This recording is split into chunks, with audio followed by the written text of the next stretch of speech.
Hi, this is the Spectre, and I'm DS Yoxheimer. Um, just gonna talk about Superman, specifically the newest Superman, Henry Cavill, and that's how you pronounce his name. Um, and some of the criticisms people have about him is that he doesn't seem to have a lot of dialogue, and the character, his alter ego of Clark, is just not very well developed. And I'd have to agree with that. I mean, he doesn't really seem to have a lot of dialogue, especially in Batman versus Superman, as compared to Christopher Reeve's portrayal. I mean, I was born in the 70s, so I grew up with that.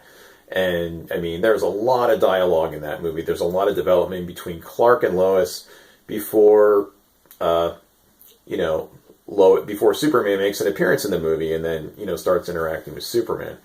In the Man of Steel movie, pretty much just Lois just sort of falls in love with Clark, and Superman does, that is, because Clark really isn't even. I mean, he's Clark, but he's not Clark with the glasses working at the Daily Planet yet. He's working on a fishing boat, and he's kind of working at a diner before he even gets to Metropolis, and he's just kind of wandering, trying to find out who he is, and then he just gets a job at the Daily Planet at the end because Lois is his reference, I guess. I don't know.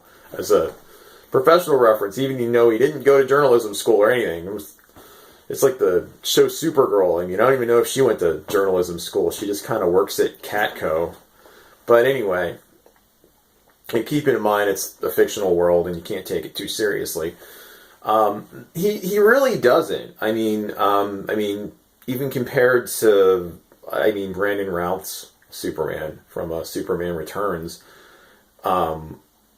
which is a debatable whether that's a good movie or not. It's debatable, or a good Superman movie. It's supposed to take up where Superman 2 left off, and ignoring Superman 3 and 4 because I guess most directors making a new Superman movie would want to ignore those two movies, but because they're fucking awful. But Henry Cavill was just, he's basically he's just a big, strong guy. He's ripped and looks, he's square jawed, dark hair, looks basically like how Superman looks, and they throw some glasses on him, and he's Clark Kent, and that's all he is. When he's Clark Kent, it's just basically they just threw some glasses on Henry Cavill, and he's just this big bulky guy. He doesn't look. I don't believe he's a journalist at all. I don't believe he works at a newspaper or any. You know what I mean? When even they show him at work at Daily Planet, he doesn't seem like he's doing his job even.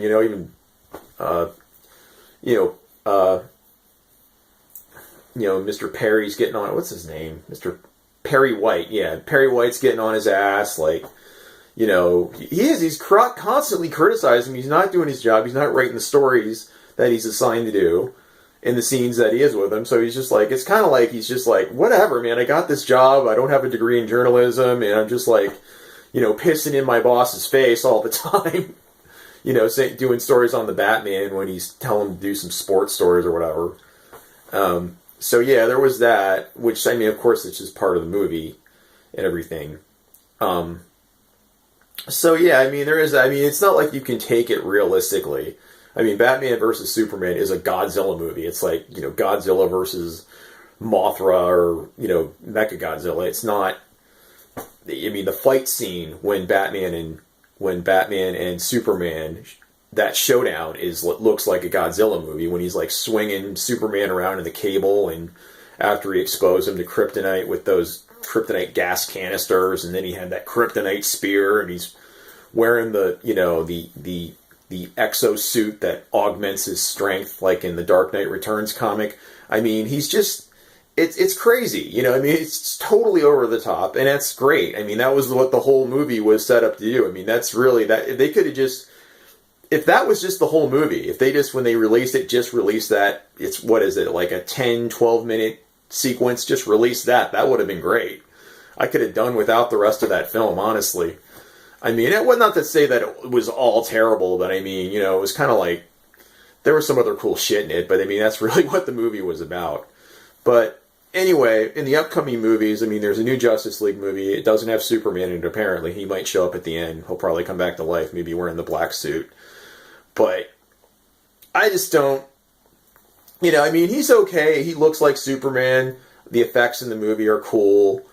But these movies should be more than just about effects. They should develop a decent story and have some dialogue interwoven with the action, of course. So you have something solid versus something that just kind of just kind of an empty shell. I mean, and I think to some extent that not so much Man of Steel, but like Batman versus Superman kind of ended, and I kind of felt like it was sort of a hollow movie because they just used things from like the death of Superman and the Dark Knight Returns and kind of patchwork them into it.